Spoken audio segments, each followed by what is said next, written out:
I thought they didn't bury this guy deep enough.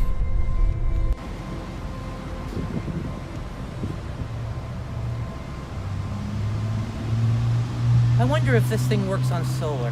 The batteries would cost a fortune. William H. Thomas.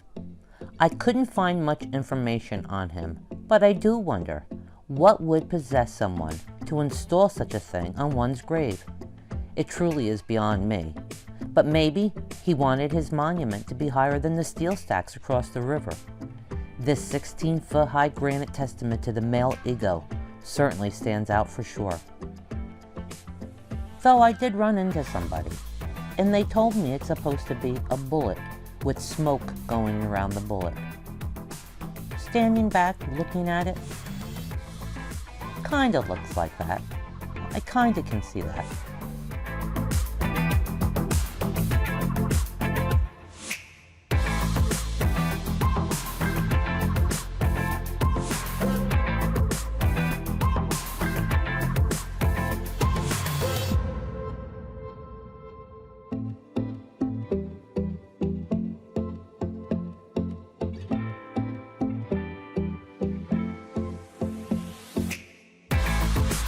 From what little I've been able to ascertain, Niski Hill Cemetery was founded in 1864 as a Moravian burial ground. The original Union Cemetery, having nothing to do with the Grand Army of the Republic, appears to have been annexed to Niski Hill at some point in time. The old gates along the front of the cemetery on East Church Street offers the words Union Cemetery spelled out on them in wrought iron. I will assume Bethlehem Union Cemetery predates Niski Hill. The entire cemetery is essentially built into the riverbank and slopes down towards it. Niski Hill Cemetery is owned by the Bethlehem Area Moravian Inc., a privately held corporation which, it seems, has been in the local cemetery business since 1823.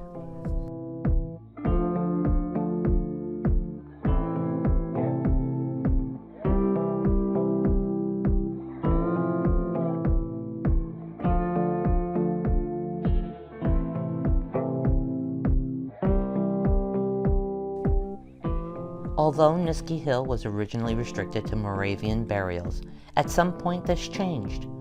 Older Moravian cemeteries have smallish, low-to-the-ground grave markers, almost like a memorial park or a Quaker burial ground, with no high tombstones or monuments.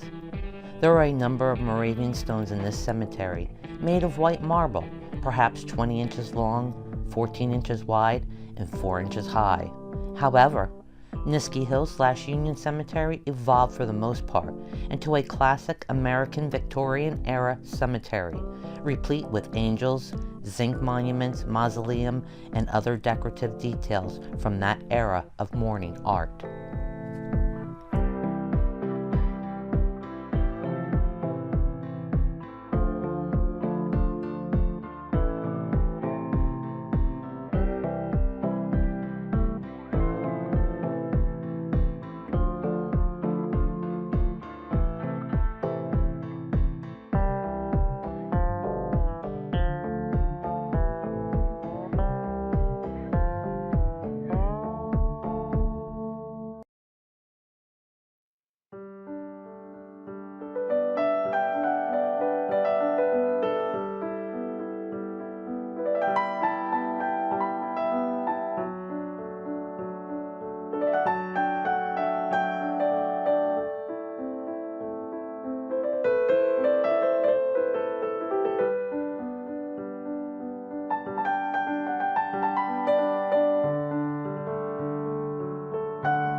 Who's leaving shells at poet Hilda Doolittle's grave in Bethlehem? She was born Hilda Doolittle on September 10, 1886, although the world knows her best as HD.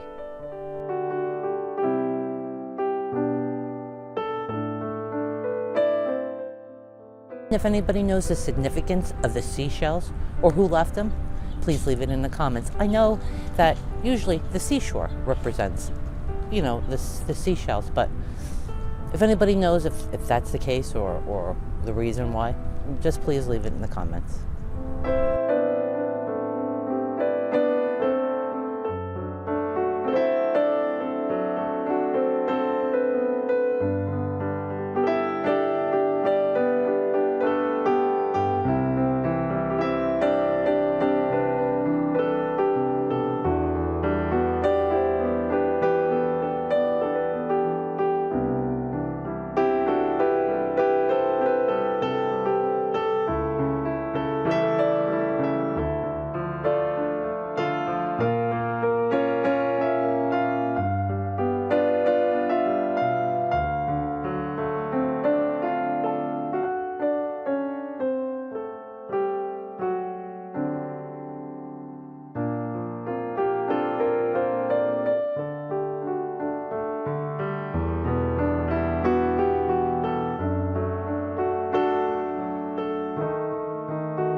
And if you like this video so far, please like, share, and subscribe.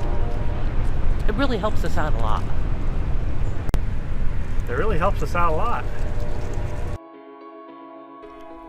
The monstrous and rusting hulks of the Bethlehem steel blast furnaces sat dormant across the river.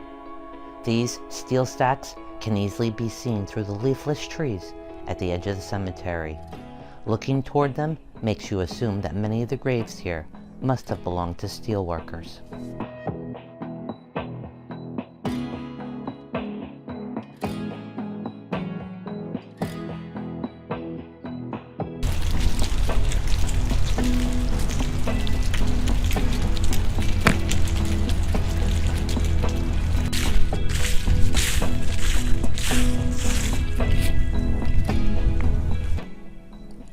An urban legend about Niskey Hill Cemetery.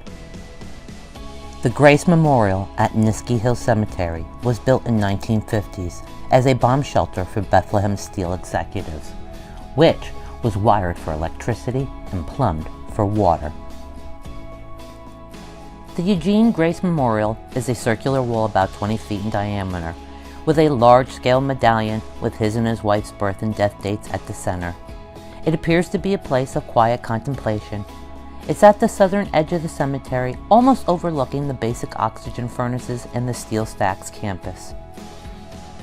As the legend goes, it was a bomb shelter for the steel executives constructed in the early 1950s to protect their key staff from a nuclear bombing by Soviet aircraft, and this was before the intercontinental ballistic missiles.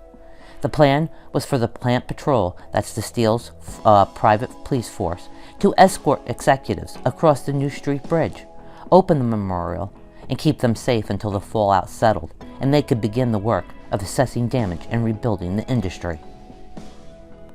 As it turns out, the Grace Mansion, now part of the Holy Family Manor in West Bethlehem, had and has a bomb shelter of its own. I assume that the plant patrol would have taken the VPs to the memorial for safety, while Grace would have gone underground with his family at their residence. While this is plausible, the Lehigh Valley has one of the top Soviet targets, given the production of steel in Bethlehem, trucks from Mack in Allentown, and electronics, Western Electric in Allentown. Production recovery was key, and senior executives knew how to make it happen. Most people in the area are unwilling to believe that a cemetery would be used for such a purpose, and without other curious people with access to ground-penetrating radar, maybe we'll never know, and Niskey Hill's management won't say, naturally.